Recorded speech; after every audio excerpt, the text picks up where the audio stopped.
Ninja Turtles. Calling this Centennial School District Board of Directors work session regular meeting to order on Tuesday, March the 11th. Can we please have a roll call? Mrs. Brancato. Here. Mrs. Crossan. Present. Mr. Gindhart. Here. Mr. Godekson. Present. Mr. Hartline. Present. Mrs. Lynch. Present. Dr. McGuire. Here. Mr. Martin. Here. Mr. Sadowski. Here. 9 members present. Okay. Can we all please stand for the pledge of the allegiance? Pledge Flag. United States of America. To the republic for which it stands, one nation, under God, indivisible, with liberty and justice for all.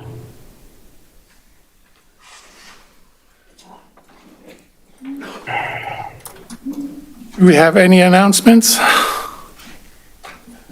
Yes, Mr. Godekson, I wanted to give a shout out to the little Brancato grandchild. Ms. Brancato, did you hear that? Yes, I did. I think you should be nicer.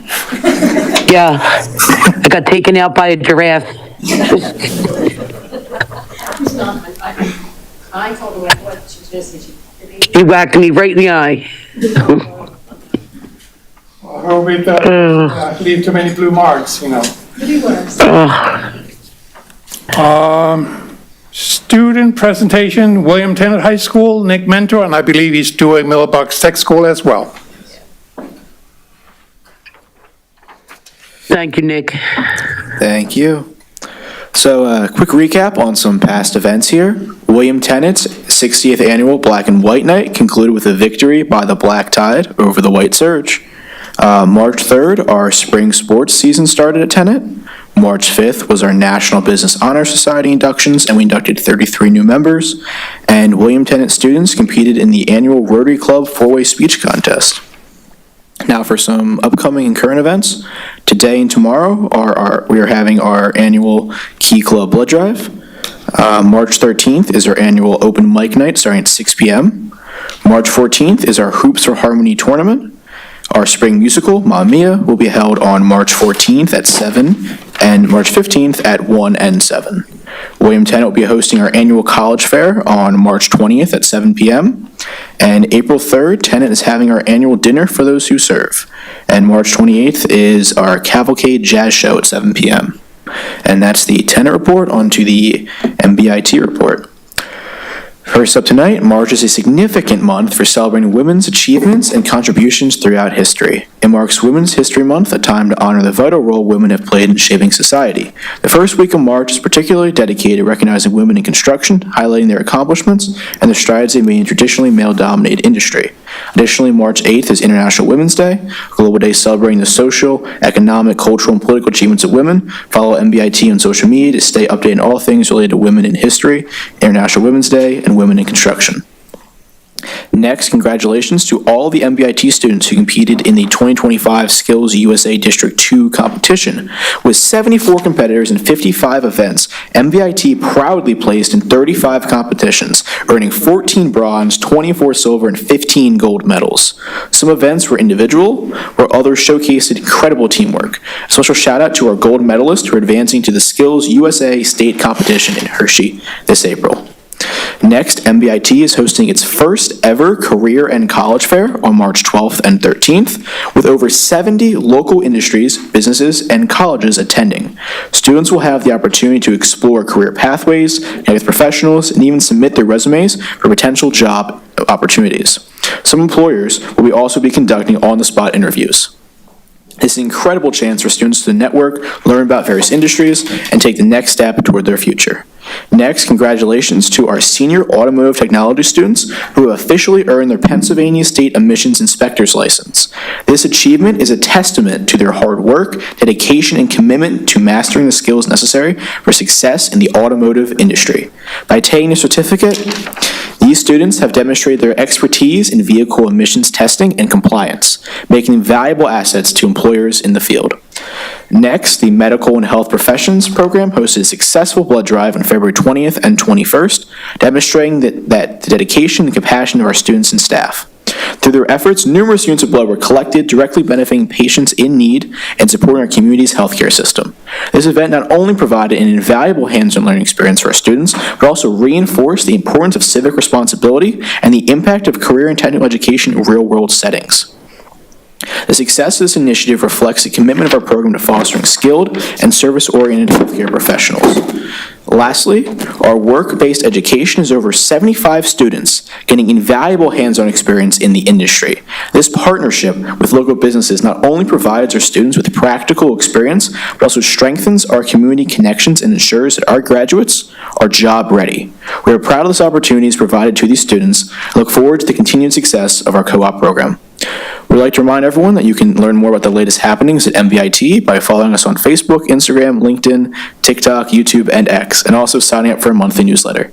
Thank you. Thank you so much. Thank you. Moving on to the superintendent's report, Dr. Bedden. Good evening, board members. I wanted to follow up with to answer some questions that from your last meeting. There was a dialogue regarding CVLA numbers and the cost avoidance for March. Based on that, I had asked Mr. Gabriel and his team to speak and review that issue for clarity for the board. The impetus for it is that there is a potential for a delta and a difference depending on what happens with the governor's request in his budget. As you know, the governor is proposing a cyber cap that exists. So the short version, you'll get the longer version that Mr. Gabriel will, he did the chart and then I did the analysis and he will put that in your weekly report for the sake of time. But the current cost avoidance is still right now roughly over $1 million that we're avoiding. If the governor puts his cap, he proposed it, if it's approved, that still would save us still over $200,000 by maintaining in-house. The further details of that will be in your weekly report rather than me taking a lot of time going through that. But there was follow-up done, but because it was a public question and conversation, I thought it'd be helpful just to overall clarity of that. But for people to understand that we have avoided over $1 million by having it in-house, which avoided students from leaving to going other places, because we're serving roughly, I think, 70 or so, Anthony, on average, typically. But if the governor's implementation, we still would save money. They would tweak the program, obviously, to adjust for what they need and don't need to still serve the students that would be in our program. Anything else, Mr. Gabriel, other than you can put your chart and an analysis I wrote up for you? Okay. Any questions from anyone? But it is still a cost saver to the district by running it. Annual, yes. Well, thank you so much, Dr. Bedden. Thank you. Moving on to the approval of the agenda, Mr. Ginhart. All right, be it resolved that the Centennial School District Board of School Directors 4.1 approves the March 11th, 2025 board agenda as per the attached. Are there any corrections that need to be made that are allowable by PA law? If not, all those in favor? Aye. Second. We need a second. Thank you. Got ahead of myself. Second. She's further away from you. That's the difference in the seat. Now we'll take a vote. Thank you with the second. Yeah, thank you. Yes. Yes. Is there any more question about what is happening? Mr. Martin caught an issue and I replied and explained. Does everybody understand what's happening with that item? Any more clarity? Okay, that's it for me. All right, the agenda is approved. Moving on to, We did finish the vote. We need a vote. oh, I thought we did have. So now we got a second. Thank you. All those in favor? Aye. Opposed? Abstentions? Okay, now we're good. All right, so now we're good with a 9-0 vote. Moving on to public comments, we have one green card here. It is not on the agenda, but would like to move this forward instead of saving this for the end. We okay with that? Yes. All right. Yes. Seeing that nobody resists this, Karen Greco, you have the podium for 3 minutes. So, I happen to be on. You will need to state your name and at least what region. Karen Krieger. Yeah. Warminster.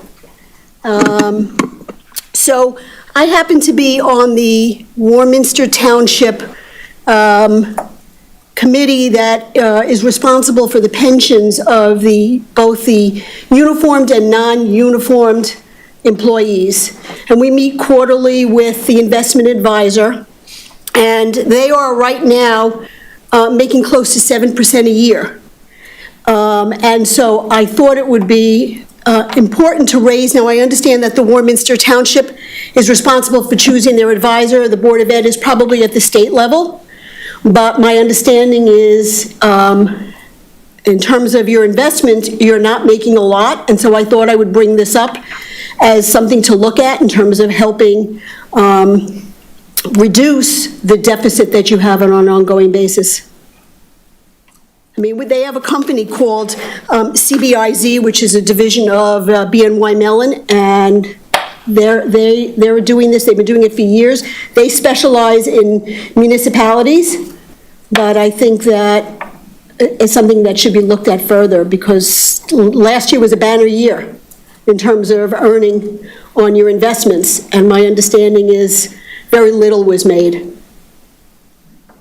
You are correct on some of this information, but unfortunately, the retirement and pensions for the teachers and employees within Centennial is controlled by PSERS and is a state issue and not a district issue.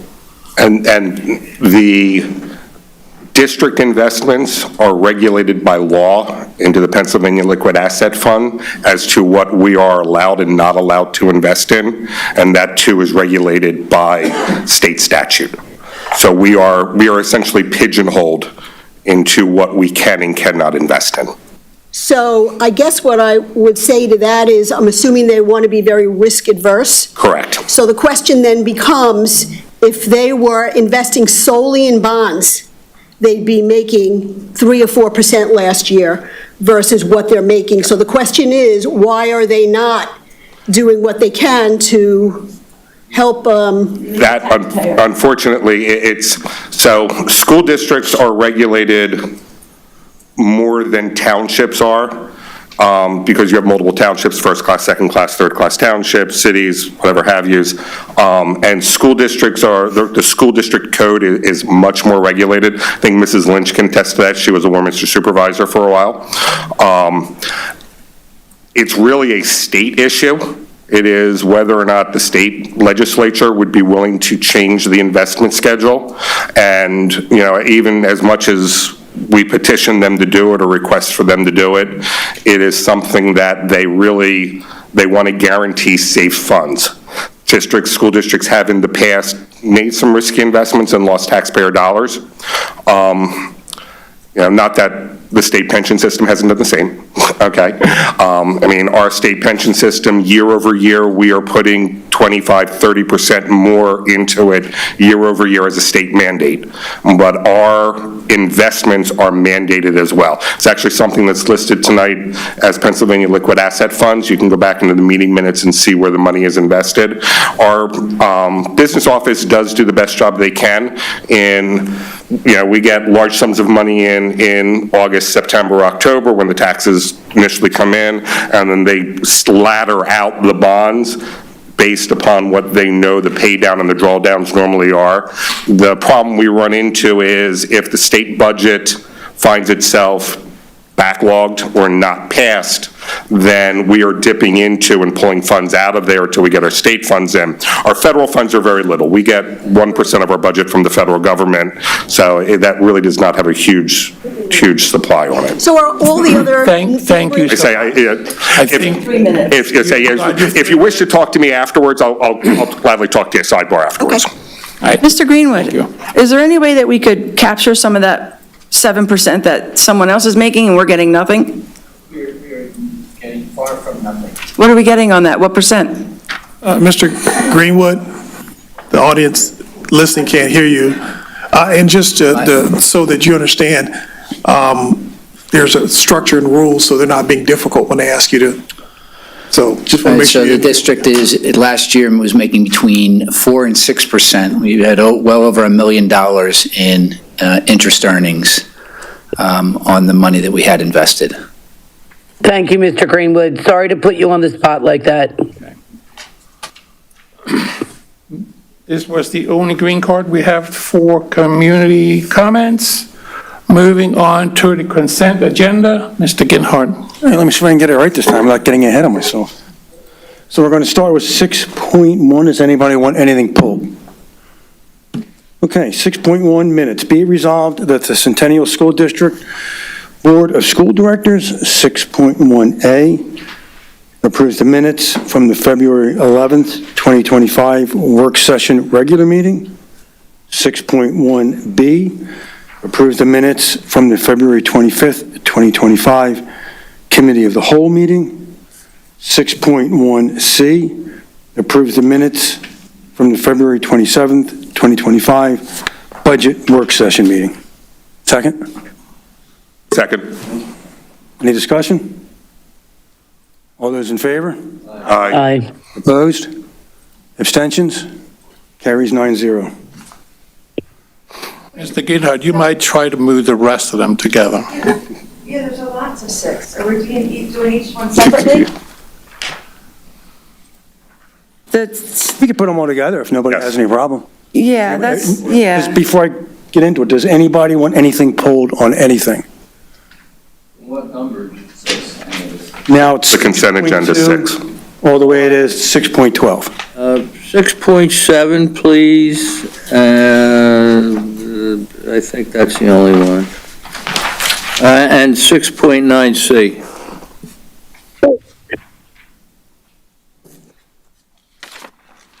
Anybody else want anything else pulled? Okay. Be it resolved that the Centennial School District Board of School Directors, 6.2, Personnel, 6.2A, approves retirements, 6.2B, resignations, 6.2C, authorization to employ, 6.2D, leaves of absence, 6.2E, change of status, 6.2F, mentors, 6.2G, co-curriculars, clubs, and activities, 6.3, exceptions to policy, there are none. 6.4, appointments, there are none.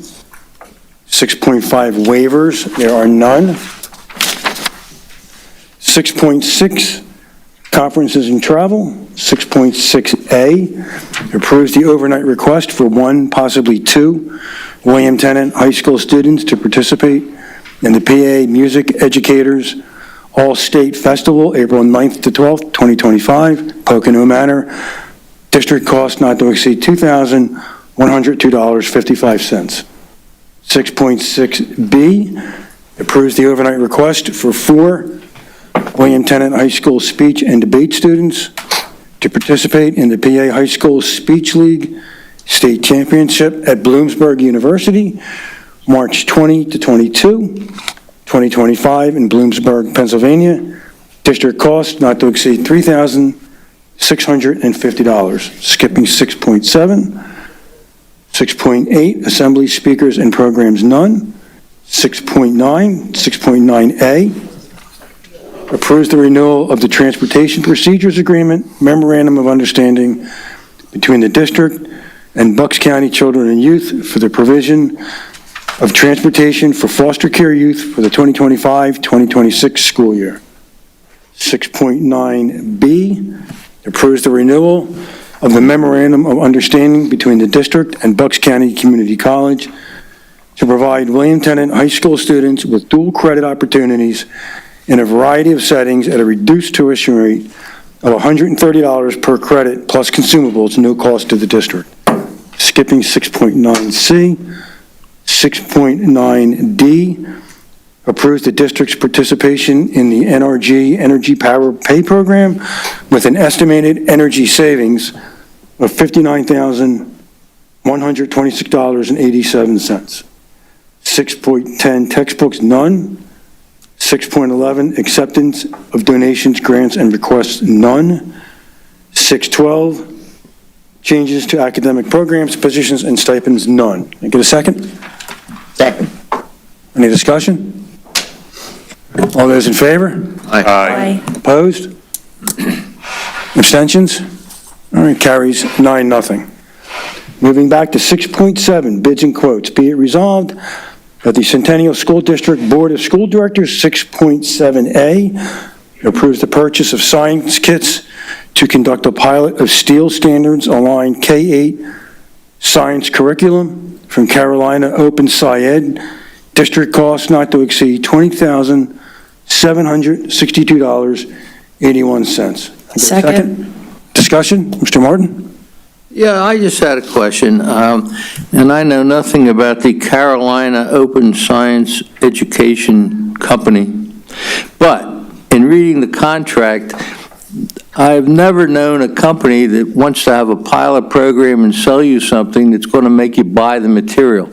Secondly, if you read paragraph 3 of the contract, where it says all materials are the exclusive property of Carolina Biologic Supply Company, after we just paid $20,762, I can't believe that the materials still belong to the pilot company rather than the school district who's paying $20,000. If I would think if people are trying to sell you something, usually they give you samples and so forth to proceed and not make you pay for them and then say that they still own them.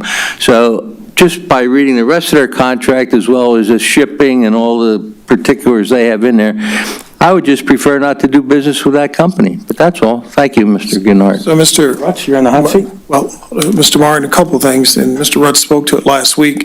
A big part of that has to do with the digital product that exists, so we don't get necessarily stuff that we can keep.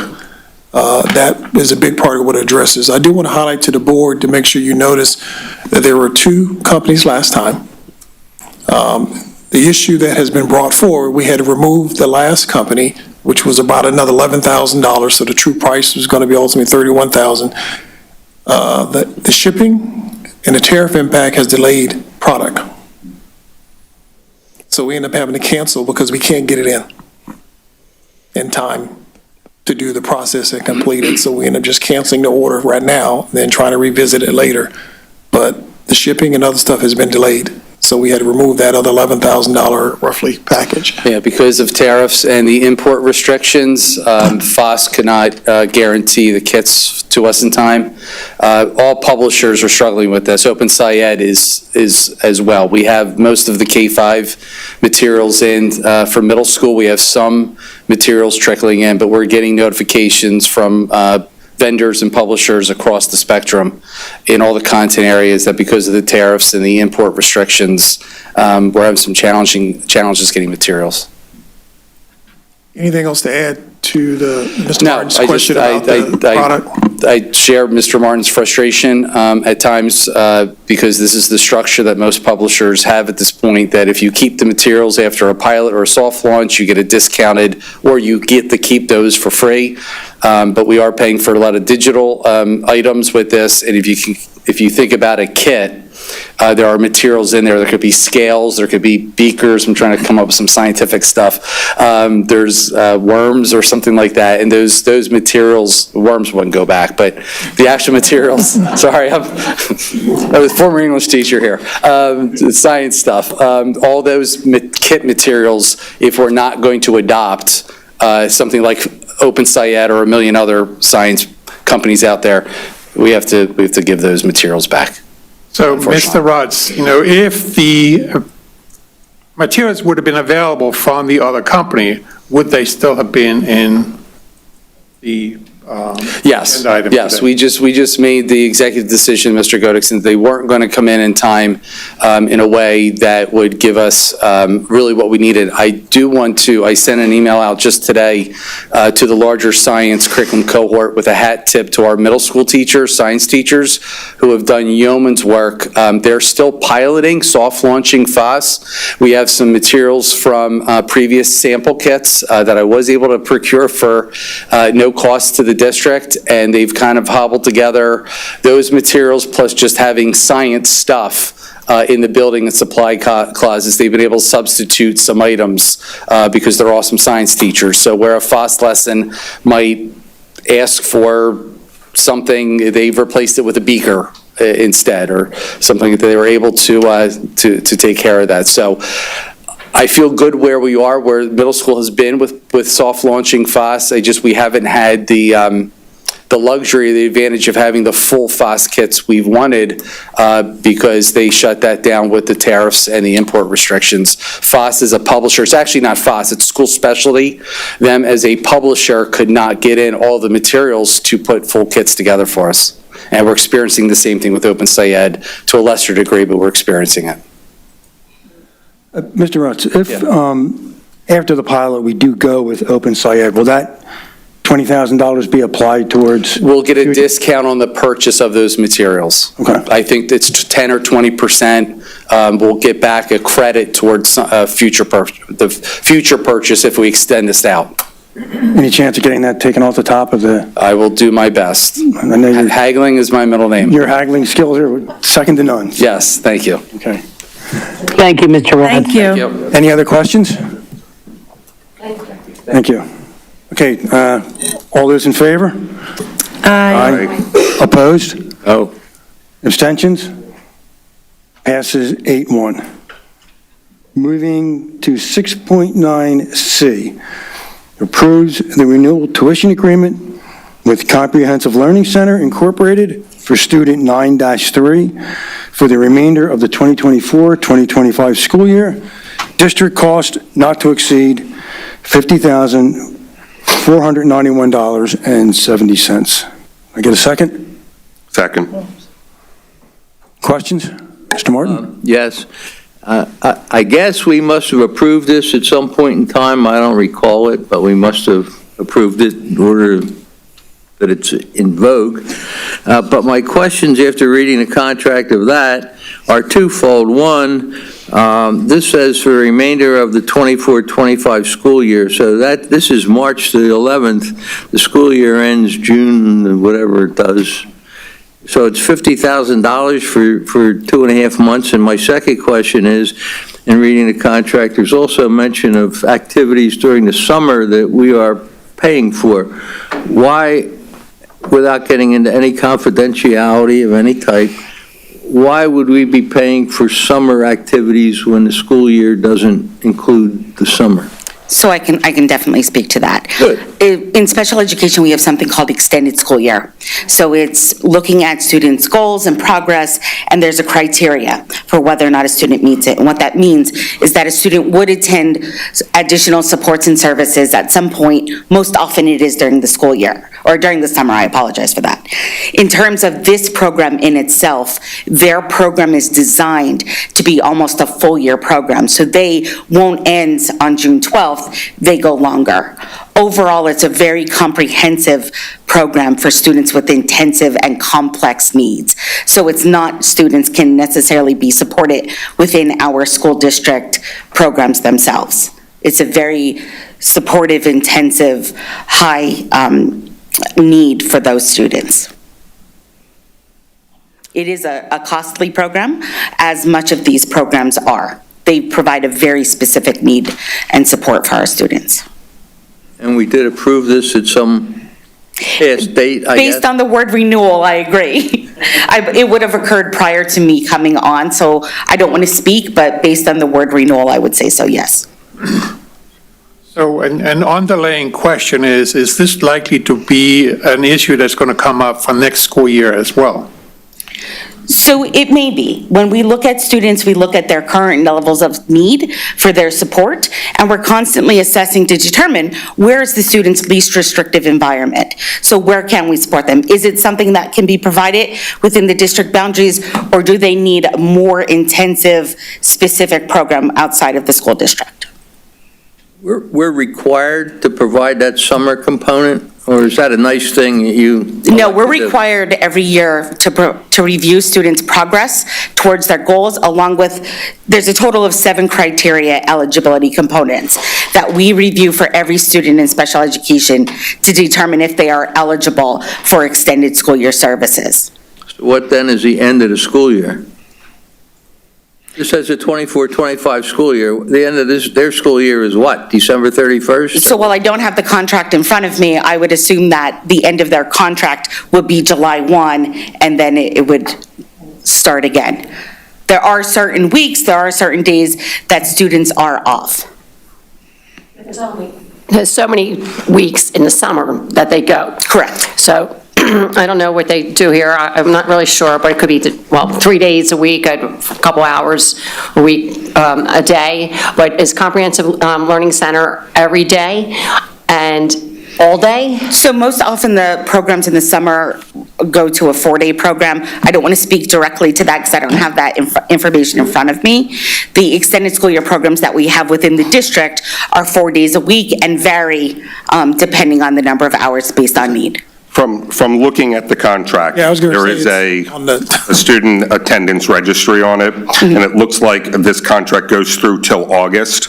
It is page 5 of 6, and you'll see that they're striked out through February, but you have 11 session days, 17, 21, July has 22, August only has 6 in it. So it appears that the contract goes through August, at least that's the way I had taken it. Thank you for pulling that up.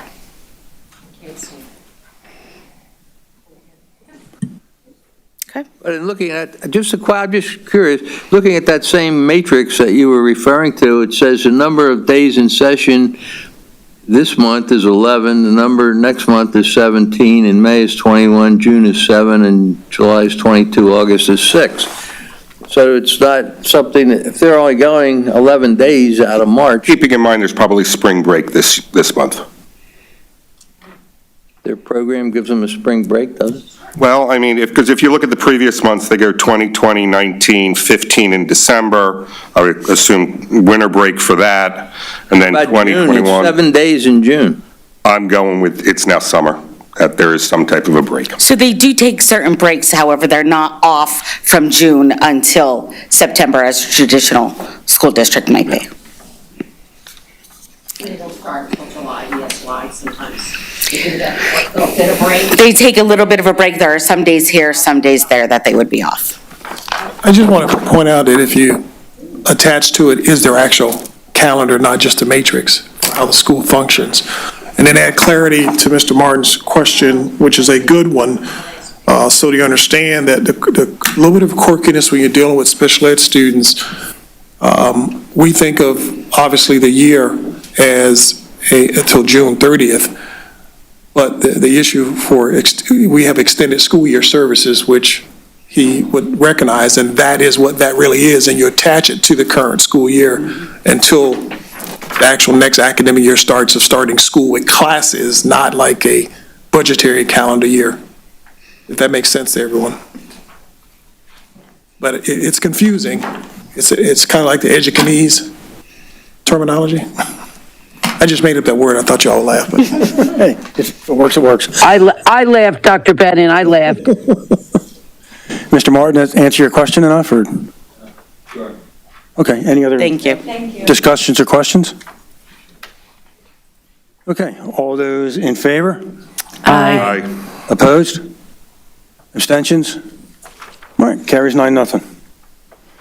And I am still on, so let's go with policies. So, for policies, 7.1. I have a hand up. Yes, Mrs. Lynch. I know it's unusual with the initial distribution, but I'd like to refer to 7.1B with some verbiage. Okay, are there issues? That means that when you get to this discussion portion, so you need to pull that separate from a. Well, this is just an initial read. This is. Oh, okay, all This right. isn't the vote, so. Yes. This is the policy, I think Mr. Martin had wanted revisited, and we revisited it. Yes, I forgot we never did the first approval. Yeah. Thanks, Mr. Martin. So this is, again, just for initial distribution. You have any specific questions we can address tonight, or we'll? Yeah, I do. I know Mr. Martin has been very involved in this, and I've been reviewing this policy. It's extremely weak. I'm not trying to discredit anybody who's worked on this, because I know they've tried to do a good job. But it constantly refers to the principals, the superintendent. They will allow certain things in schools. They will actually notify students. This is under delegation of responsibility. Parents, guardian, employees about the electronic device policy. That was, okay, they're going to do that. Have they done that in the past under the old policy? The superintendent or designee shall develop administrative regulations to implement this policy. They haven't been done yet.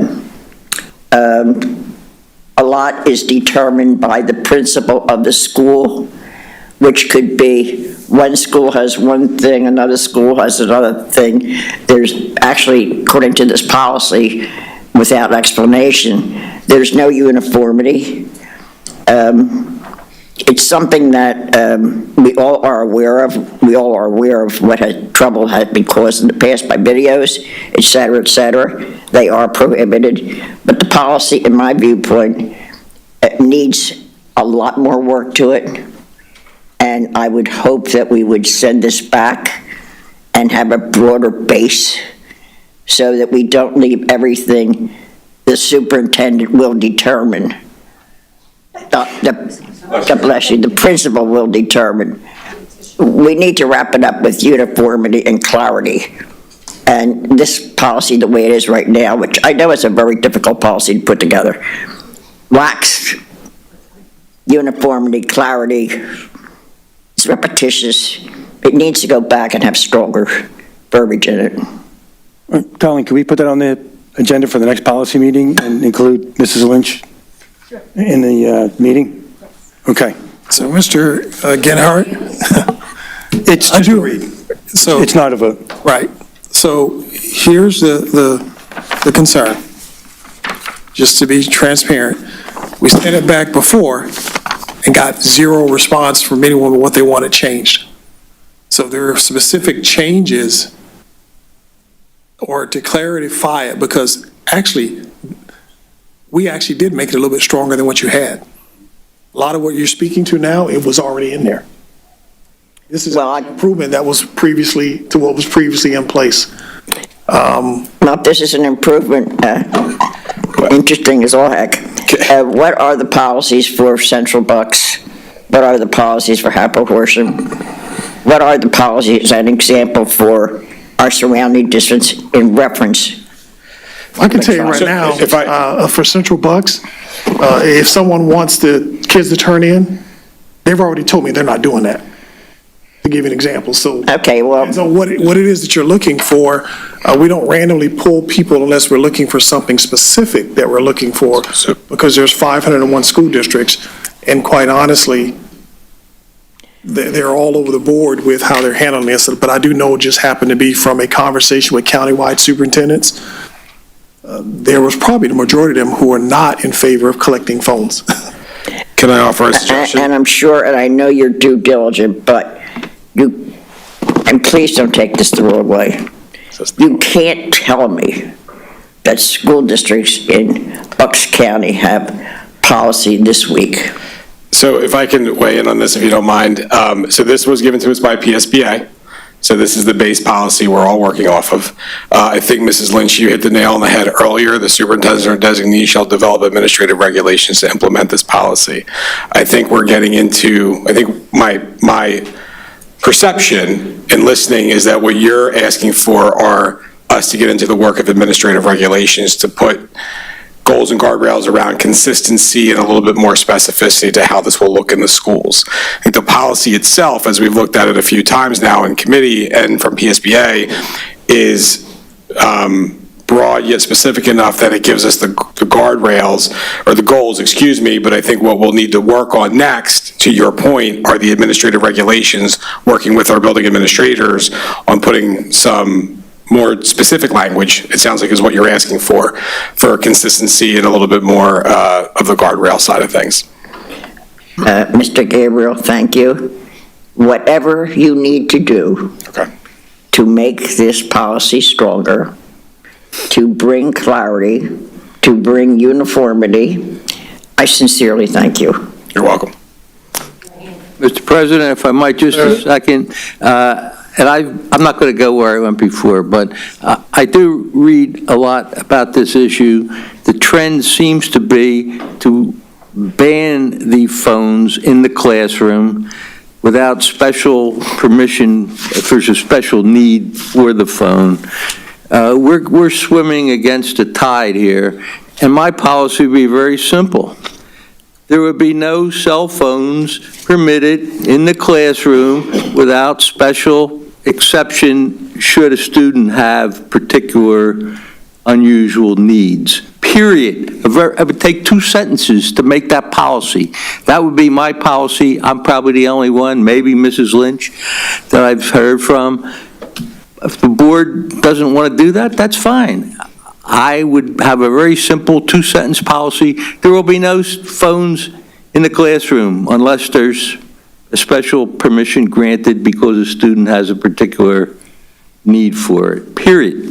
Thank you. Mr. Hartline? Mr. Martin, excuse me. You're done. Excuse me. Mr. Martin, that would be the smallest verbiage for a policy in the history of Centennial School District. Thank you. Say, Mr. Martin, you might have more support than you think on that. All right. I know that the state to our east has currently put out that they want a statewide policy, or all school districts are required to have a policy by a certain date. I don't believe Pennsylvania's gone that route yet, but this may also be one of these situations where we can look to see what verbiage is coming and the trend is coming over in New Jersey before we necessarily reinvent the wheel here.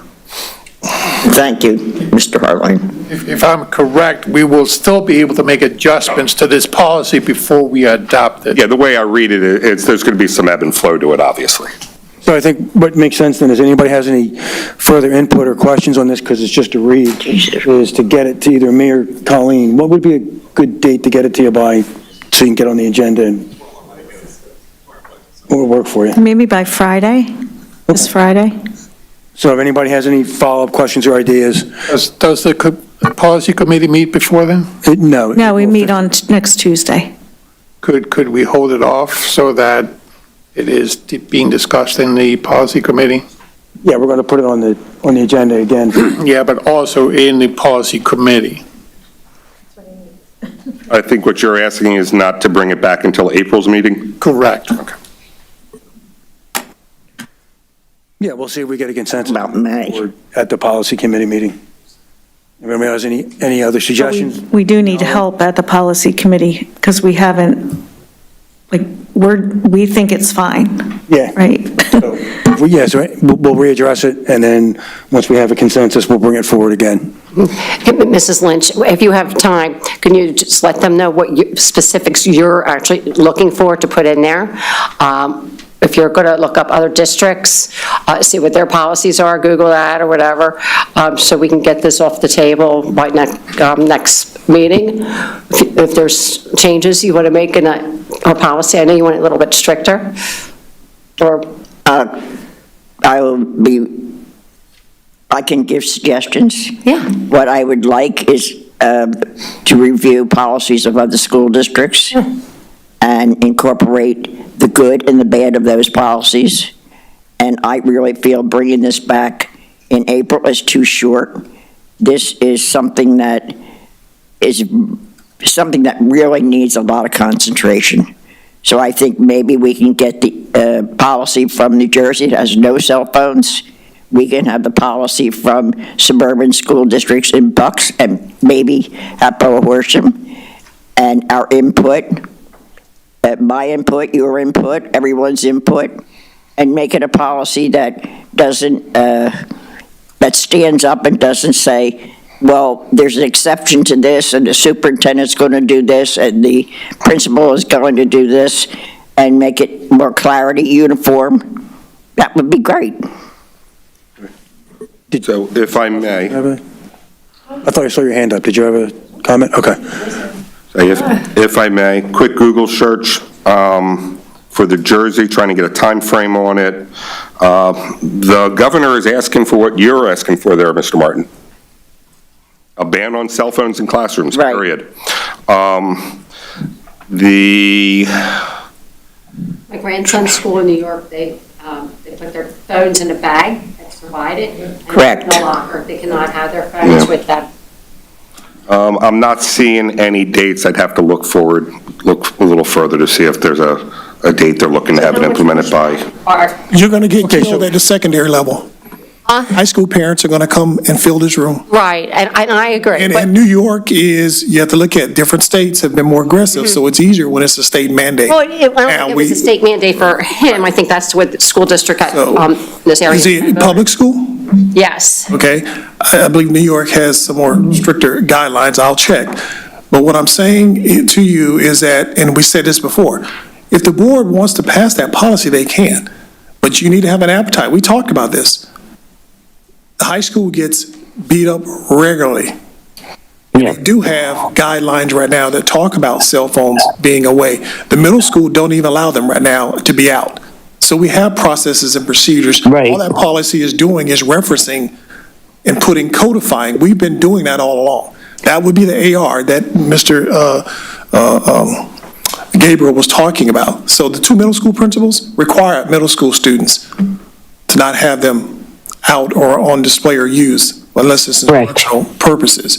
The biggest K-8 is probably easier to get, but I would tell you, you'll probably get a large contingent of high school parents show up. And Dr. Bedden? Dr. Yes. Bedden, I absolutely agree with you because I'm getting texts right now. I do know that the middle schools don't allow, and the high school, there will be people up in arms because, we're saying we want to get to a point where the kids check in with their phones. Well, if they don't have their phones, how can they do that? The kids use their phones during the day for different projects. I think that would be, in a perfect world, kids would have no cell phones. But in 2025, almost lost a year there, the kids, their lives are in the phones. And my comment is not saying that you shouldn't do it or should. My comment is just making you aware of what is going to happen. So I'll give you an example. Your former assistant soup, who's a superintendent now in another district, they do take the phones, but their community embraced it and supported it. So the question becomes, if the board is willing to support it, because when they don't abide by it, then you need to be willing to say that when the high school has to discipline students for the cell phone, are you going to hold the line when a parent comes here and complain when you go through progressive discipline? Mrs. Lynch? Thank you. Please excuse me, I didn't realize that we were going to go into deliberation tonight on this policy. I understand what you're saying, Dr. Bedden. I also understand when videos came out of children, students, beating other students up, you weren't too happy. All I'm asking is this. Can we just incorporate all the information, including what Dr. McGuire says of putting phones in a pocket, and all the other things into a policy, review the policy, take out what you don't want, and have a policy? Yeah, so what we need is for everyone that has any input on this to email it in. I understand. Be on the agenda for the April 15th meeting. We'll look at it again. All of these Right. considerations will be taken into consideration. So I'm not saying we should be here once again, deliberating. I understand this was tried before. Parents objected. All we're doing is trying to establish a policy. Right. So what we need to do is get Thank everybody's you. Right. input, so anything you think is important, email. Put everything in it. People pull out what they don't. Anybody has any suggestions, email it in. We'll get it on the agenda for the 4:15 meeting. Since and then this we'll is be readjusted. since this is It's on just your under review, we should be able to just move on from this, and let that take place in the policy committee. Right. To be brought back enhanced. So just before we move on from this, Colleen, what is a good date for everybody to have their suggestions to you so we can incorporate it in the next meeting? Friday? Friday? You okay with this coming Friday?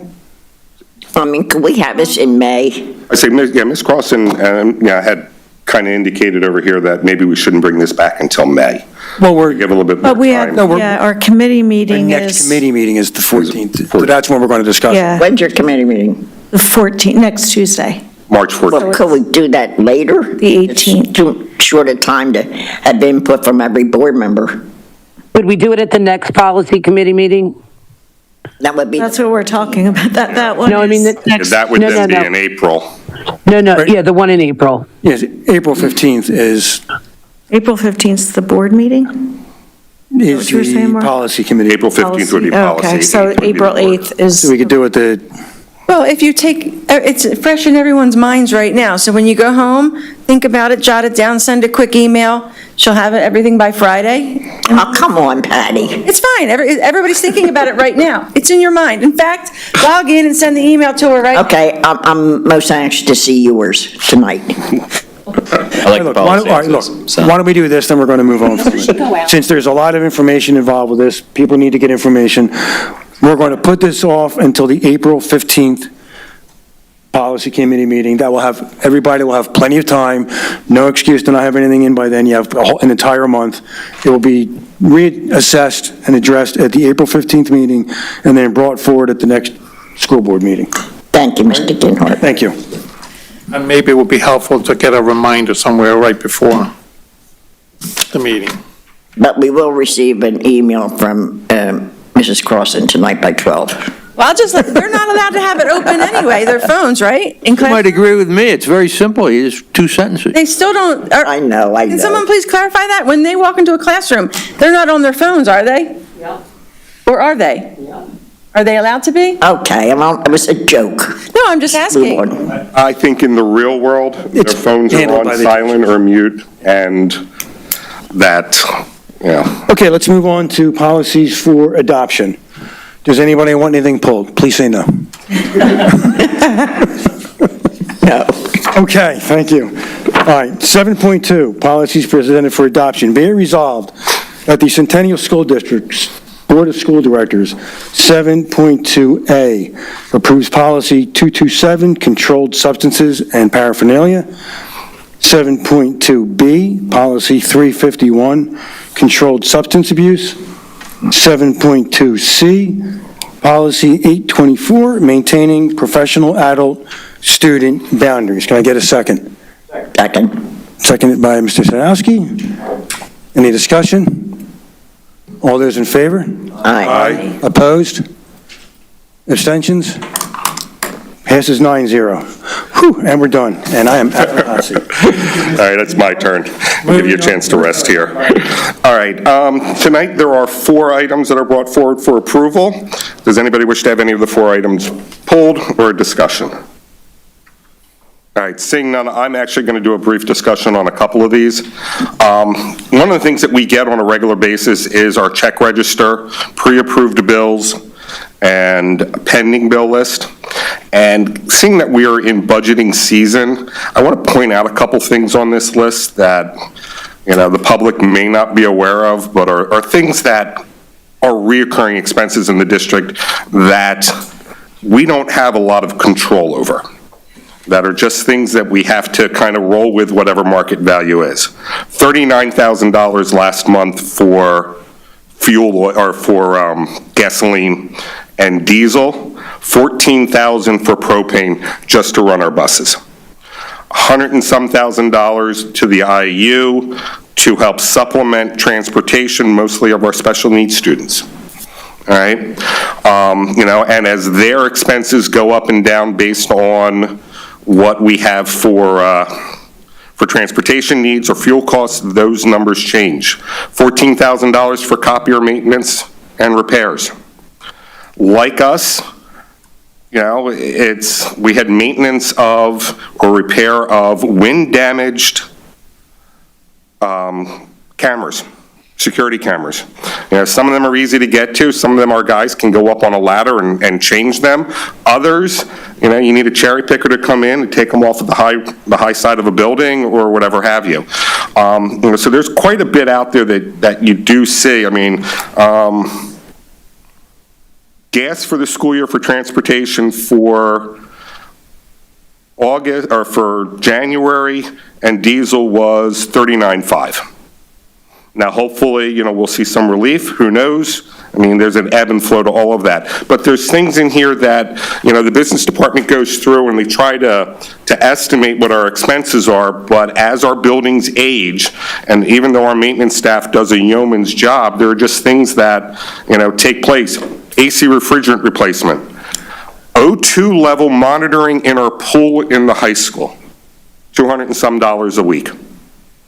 There's the cost to running this business.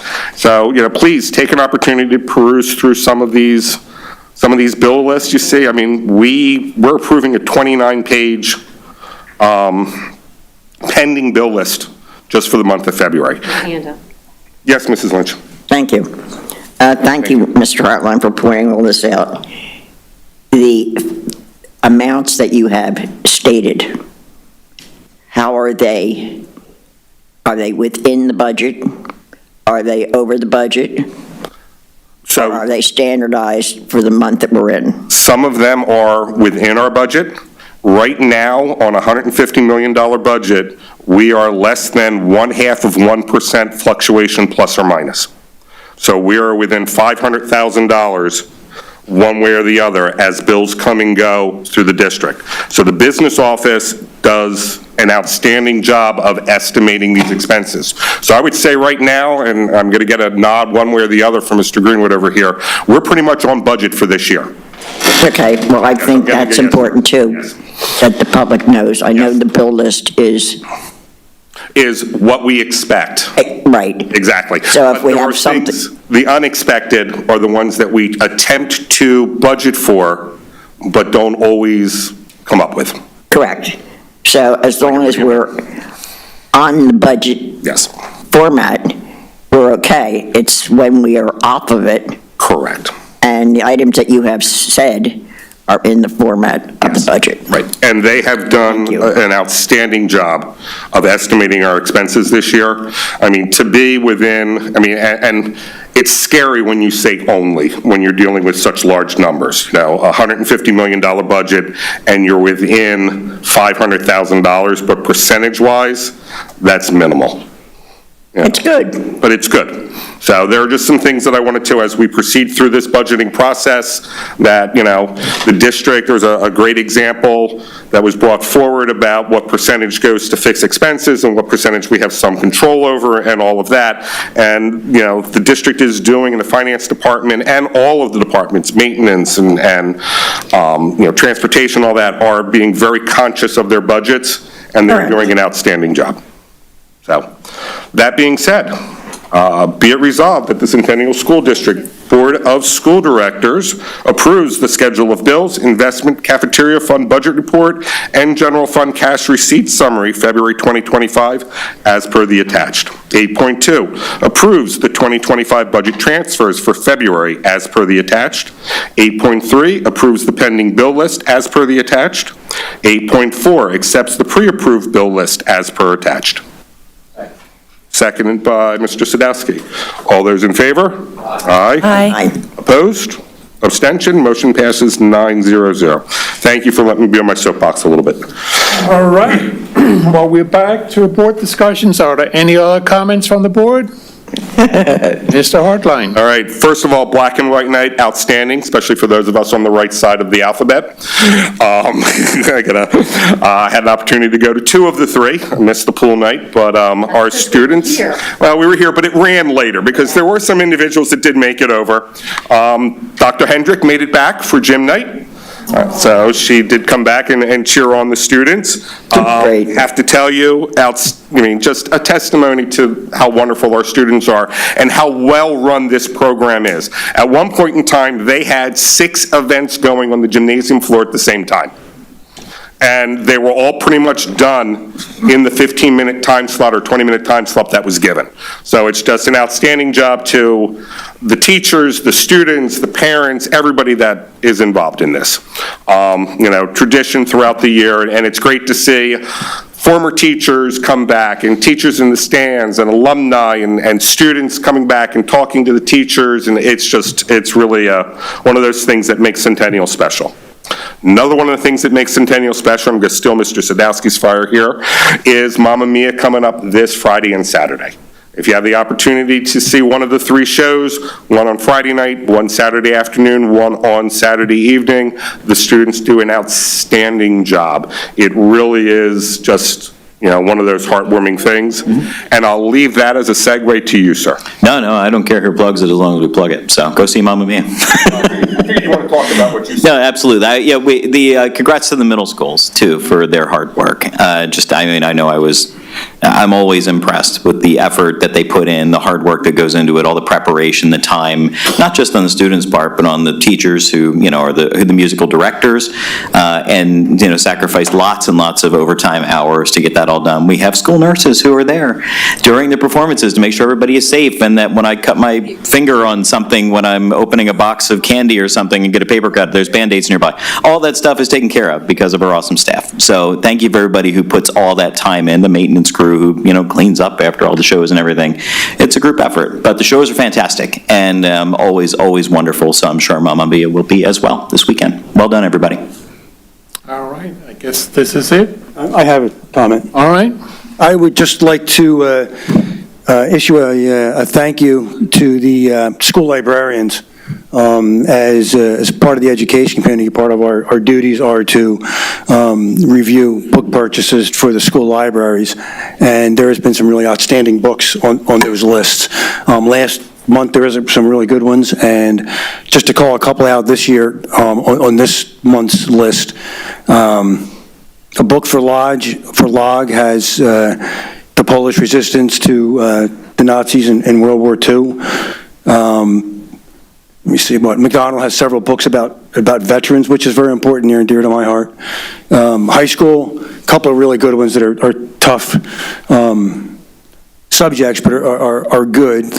One is The Ballerina of Auschwitz. One is The Enigma Girls, which describes how women helped at Bletchley Park, coming up with the program to defeat the German Enigma machine. Run and Hide, teens hiding during the Holocaust.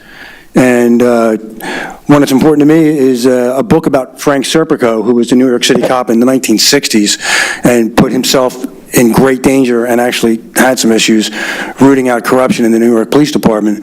And that's back in the 1960s, so I'm sure for most high school kids, that's like prehistoric times.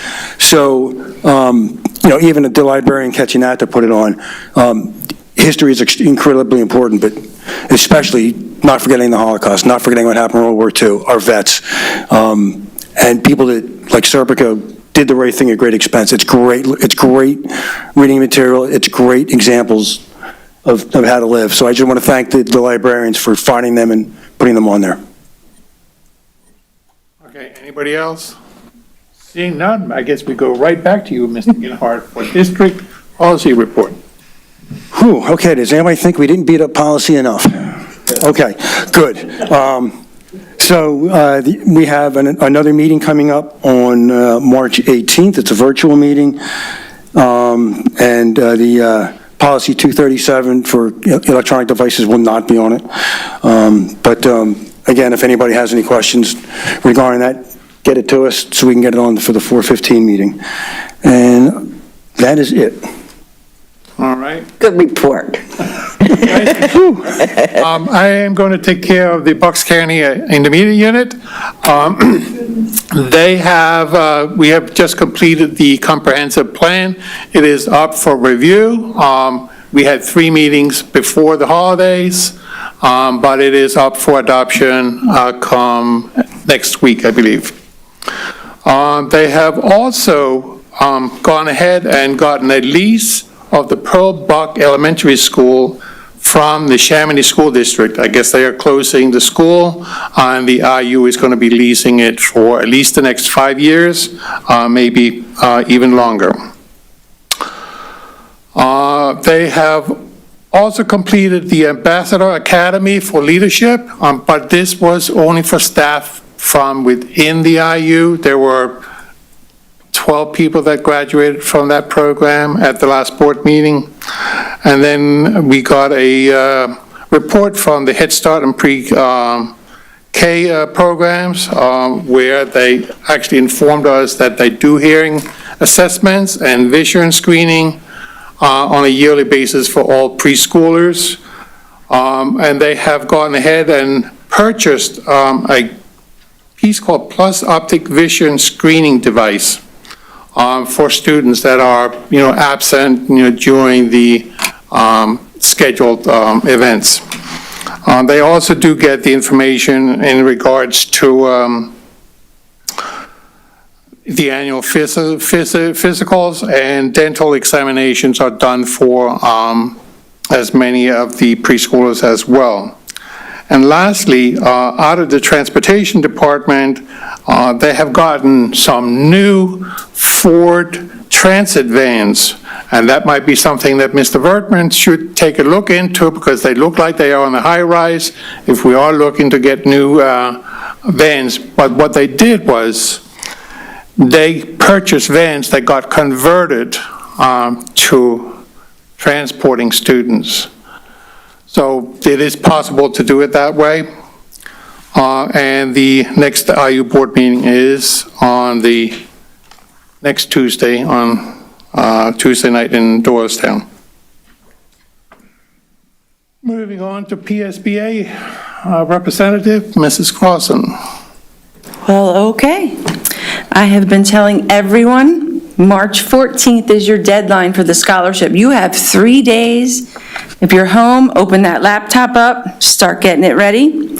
March 14th for the 2025 Student Leadership Scholarship, series of scholarships that recognize outstanding students that have established to provide a one-time award of up to $5,000 to graduating seniors from PSBA member districts.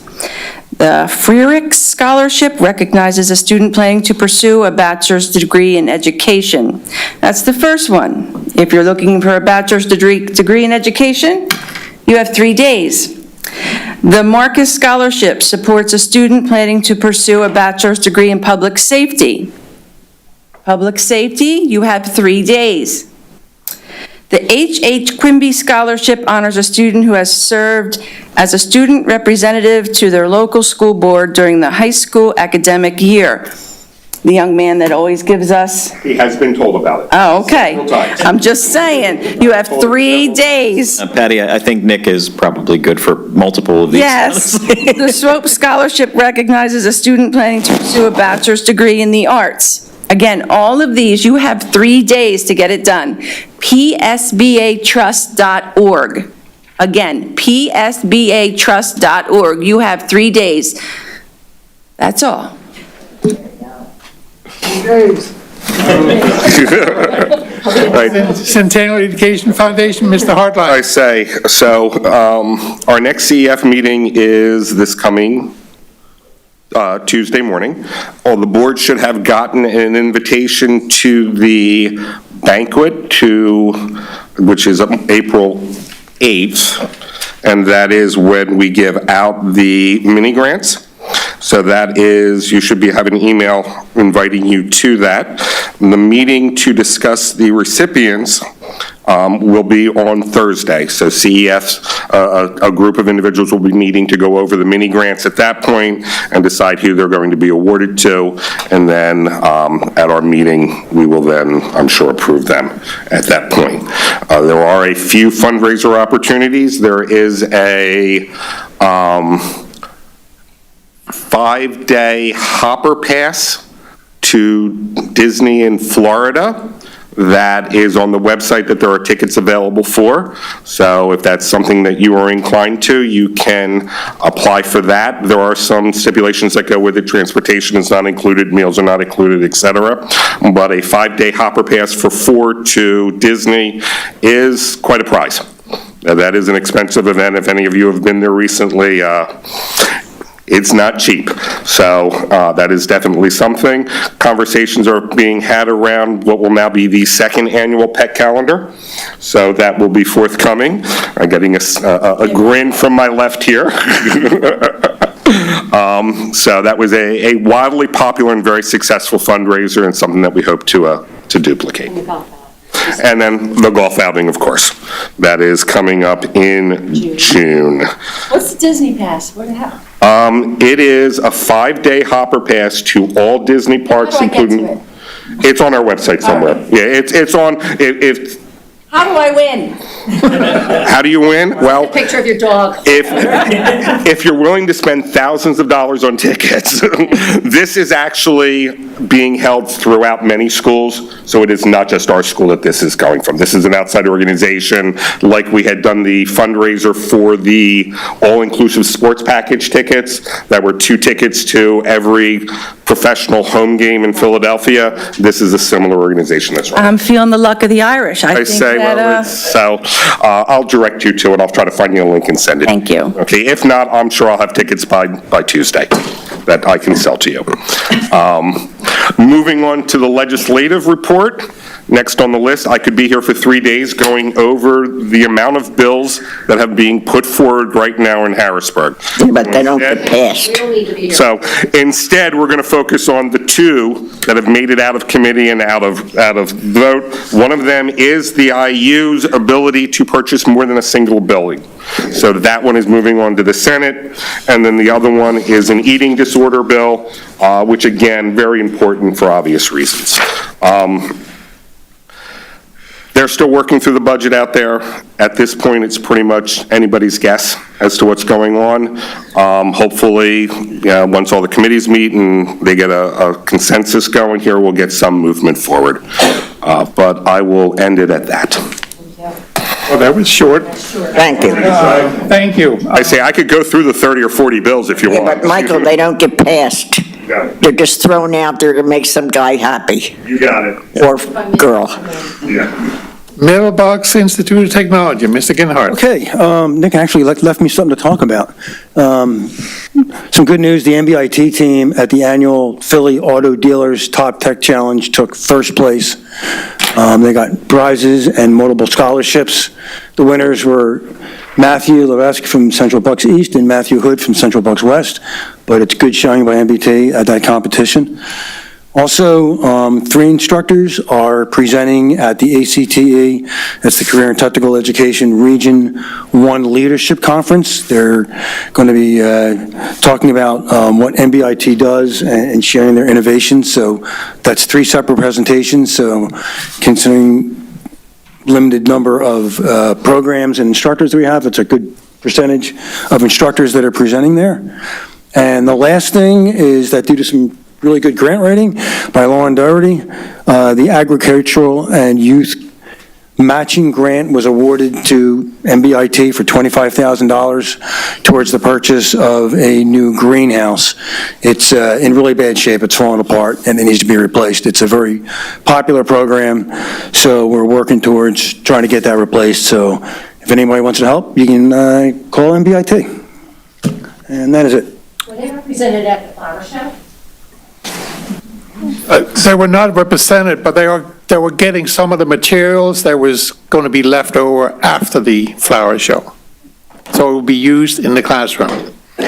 Also, just to mention, there is going to be a ribbon cutting for the welding program that was delayed. It is going to be April the 16th. I just want to say that the college and career fair sounds like an awesome opportunity. Like, that's a really cool take on that. So, kids go. That's a cool one to go to. Any other comments? We had our community member speak already. Excuse me. Mr. Greenwood.